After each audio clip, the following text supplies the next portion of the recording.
Qui sont les très hauts potentiels, les THQI, ces personnes au QI tout à fait exceptionnel? Bonjour, je suis Luc Martranchard, psychologue clinicien spécialisé dans la détection du haut potentiel, du syndrome d'Asperger et du TDAH. Et je suis le créateur du site bilan-psychologique.com. Et aujourd'hui, je vais vous parler des très hauts QI en vous donnant les 6 choses à savoir sur ce profil. Première caractéristique des THQI, un QI supérieur à 145. Les très hauts potentiels ont un quotient intellectuel parmi les 0,135% les plus élevés, c'est donc un QI particulièrement rare, leurs aptitudes intellectuelles sont tout à fait hors du commun.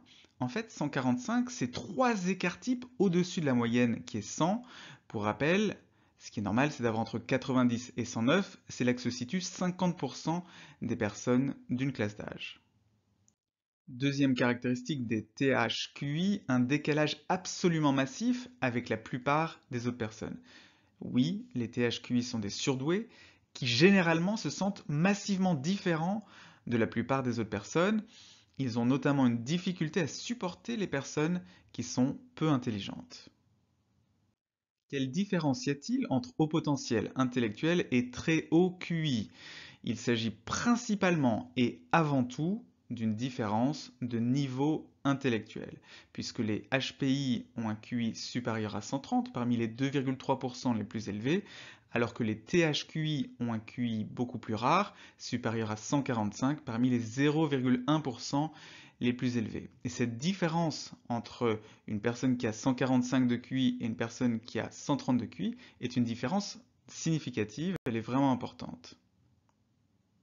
Quatrième caractéristique, un ennui insupportable. On manque d'études sur le sujet, mais il y a souvent chez les personnes THQI, dès l'enfance, un ennui insupportable, notamment en classe. En fait, la scolarité n'est pas du tout faite pour les personnes THQI et ces personnes ressentent souvent une hostilité vis-à-vis de l'école qui est encore plus marquée que chez les personnes HPI. Cinquième caractéristique, il y a plus d'hommes THQI que de femmes. Selon les études, alors elles ne sont pas assez nombreuses du tout, il y a entre 1,93 et 2,7 fois plus d'hommes THQI que de femmes. Alors ça ne veut pas dire que les hommes sont plus intelligents que les femmes, mais ça veut dire qu'à ce niveau très extrême de QI, on trouve plus d'hommes. D'autres caractéristiques restent à confirmer. Les THQI auraient tendance à avoir plein de centres d'intérêt fortement investis, puis très vite abandonnés, une tendance à l'isolement social, un manque de confiance dans les autres et une tendance au pessimisme. Et au niveau professionnel, certains d'entre eux connaissent une réussite tout à fait brillante et d'autres n'arrivent pas du tout à trouver leur place. Du fait de la grande rareté du profil THQI, il y a donc trop peu d'études, je l'ai dit plusieurs fois dans cette vidéo, pour mettre en évidence de façon sûre un profil vraiment différent de celui des autres HPI. Les THQI sont donc des surdoués avec certaines caractéristiques qui semblent être plus exacerbées que chez les autres HPI.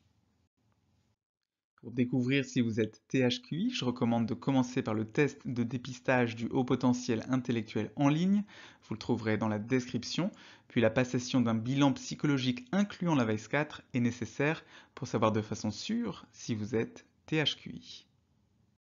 Voilà, c'est tout pour cette vidéo. N'hésitez pas à vous abonner et à activer les notifications de la chaîne pour ne pas manquer les prochaines vidéos de la chaîne. Il y en a en ce moment 2 par semaine, les mardis et les samedis à 12h30. À très bientôt sur la chaîne.